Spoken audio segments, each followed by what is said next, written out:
1977 میں کسی جنات نے مجھے یہ وظیفہ دیا تھا حرم میں، 77 کی بات کر رہا ہوں۔ تو میں نے، میرے ابا نے، حضرت جی نے پوچھا میں بڑے میاں کیا کہہ رہے تھے؟ میں نے کہا یہ کہہ رہے تھے۔ تو ابا نے کہا تو پڑھنا لیکن مجموعے میں بیان مت کرنا۔ اب میں آپ کو ہدیہ دینا چاہتا ہوں، قبول کرو گے انشاءاللہ؟ دیکھو آج جمعہ کا دن ہے، جمعہ کی نماز کے بعد، سنتوں کے بعد، نفلوں کے بعد، اگر کوئی آدمی 7 مرتبہ سورہ اخلاص پڑھ لے اور 7 مرتبہ سورہ فلق پڑھ لے اور 7 مرتبہ سورہ ناس پڑھ لے تو اگلے جمعہ تک اللہ تعالیٰ ہر برائی سے اس کو بچا لے گا۔ عمل الیوم واللیلہ میں یہ حدیث موجود ہے، اور ہر جمعہ کو میں ویڈیو بھیجتا ہوں، لکھ کے بھی بھیجتا ہوں واٹس ایپ پر۔ اس لیے جمعہ کی نماز کے بعد یہ 3 چیزیں پڑھنے کی آپ اہتمام کریں۔ 7 مرتبہ سورہ اخلاص، 7 مرتبہ سورہ فلق، 7 مرتبہ سورہ ناس۔ 1977 میں کسی جنات نے مجھے یہ وظیفہ دیا تھا حرم میں، 77 کی بات کر رہا ہوں۔ تو میں نے، میرے ابا نے، حضرت جی نے پوچھا میں بڑے میاں کیا کہہ رہے تھے؟ میں نے کہا یہ کہہ رہے تھے۔ تو ابا نے کہا تو پڑھنا لیکن مجموعے میں بیان مت کرنا۔ تو پڑھیو، تو پتہ نہیں جنتوں کا ٹھکانہ نہیں، کیا وہ کہیں کیا نہ کہیں، حدیث ہے کہ نہیں، مجموعے میں بیان مت کرنا۔ میں نے ابا سے کہا نہیں کروں گا، لیکن جب کتابیں پڑھنی شروع کی، کتابیں لکھنی شروع کی، یہ حدیث ملی تو پھر میں نے مجموعے میں کہنا شروع کر دیا۔ اگلے مجھے میرے قریب میں بھی بیٹھا ہوا تھا، اس نے کہا مولوی، جیسے کہتے ہیں نا 1977 میں میری عمر بھی کتنی ہوگی، وہ ایک اندازہ لگا لو، کہ او مولوی کوئی ہدیہ دوں؟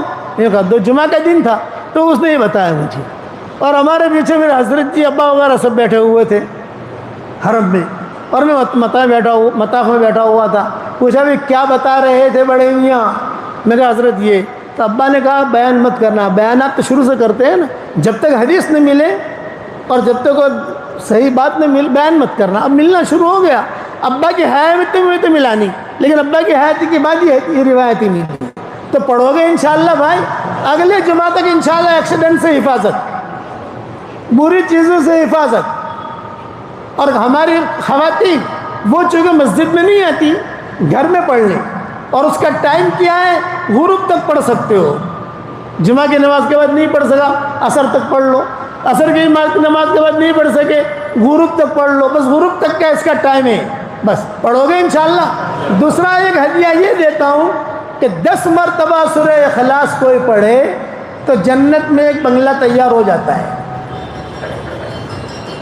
اور 20 مرتبہ پڑھو تو بھائی 2 بنگلے، 30 مرتبہ پڑھو تو بھائی 3 بنگلے۔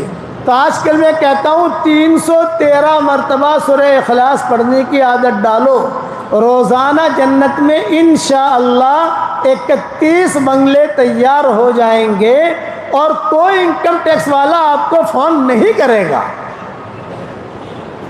دنیا میں بنگلور میں اگر فلیٹ لے لو آپ تو فون آتے ہی نہیں آتے، حساب کتاب دو۔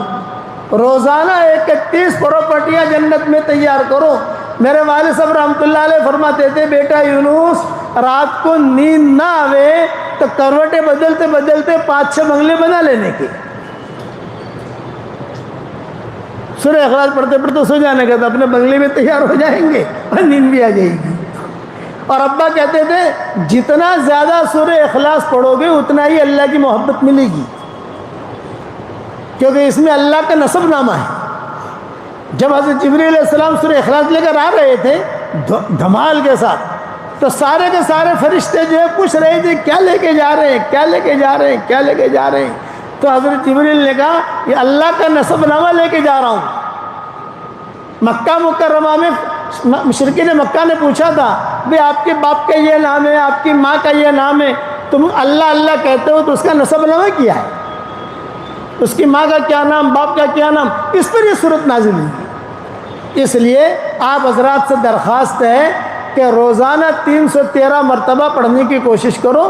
ہر مرتبہ بسم اللہ الرحمن الرحیم پڑھنے کی ضرورت نہیں ہے۔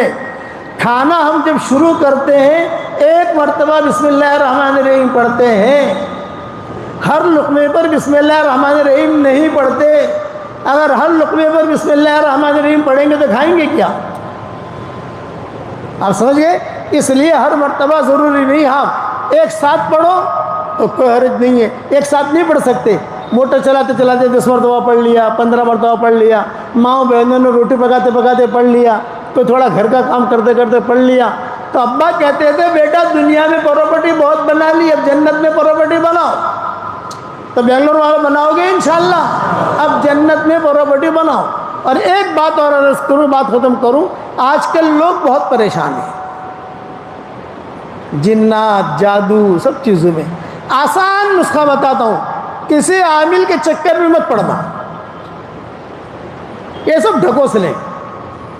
اسی لیے میں نے مومن کا ہتھیار لکھی ہے، میری کتاب میں نے جو لکھی ہے وہ اسی لیے لکھی ہے کہ اس میں صحیح صحیح سندوں کے ساتھ حدیثوں کے حوالے سے جتنی چیزیں مجھے ملی الحمدللہ میں نے لکھ دی، اور الحمدللہ ساری دنیا میں اللہ نے اسے قبول بھی کر لیا۔ مومن کا ہتھیار کتاب آپ کے بنگلور میں بھی ہوگی، گھروں میں بھی ہوگی انشاءاللہ، وہ دیکھ لو آپ۔ لیکن ایک آسان وظیفہ بتاتا ہوں، گھر کے چاروں کونوں میں روزانہ ایک ایک مرتبہ آیت الکرسی پڑھ کے دم کر دو۔ یہ عبد الرحمن ابن عوف کا معمول تھا، اس کے حوالے بکھرے موتی میں دیکھ لینا، مجھے اس وقت یاد نہیں ہے لیکن بکھرے موتی میں لکھا ہے میں نے۔ 4 کونے ہوتے ہیں، جیسے مسجد ہے، ایک کونا وہ ہے، ایک کونا وہ ہے، ایک کونا یہ، ایک کونا ہے۔ آیت الکرسی 24 گھنٹے میں ایک ایک مرتبہ، تو اللہ مال بھی بہت دے گا، اور انشاءاللہ ایجاد یہ بلائیں بلائیں آپس میں نا اتفاقی آپس، یہ ساری کی ساری چیزیں اللہ ختم کرے گا۔ عبد الرحمن ابن عوف کہتے تھے صحابہ سے، کتنا مال ہے میرے پاس، اتنا سونا تھا کہ ان کے انتقال کے بعد جب سونا تقسیم ہوا ان کے اولاد میں بیویوں میں، تو جو کدالی سے توڑ رہے تھے وہ کدالی بھی ٹوٹ گئی، اتنا سونا تھا عبد الرحمن ابن عوف کے پاس، اور صحت مند۔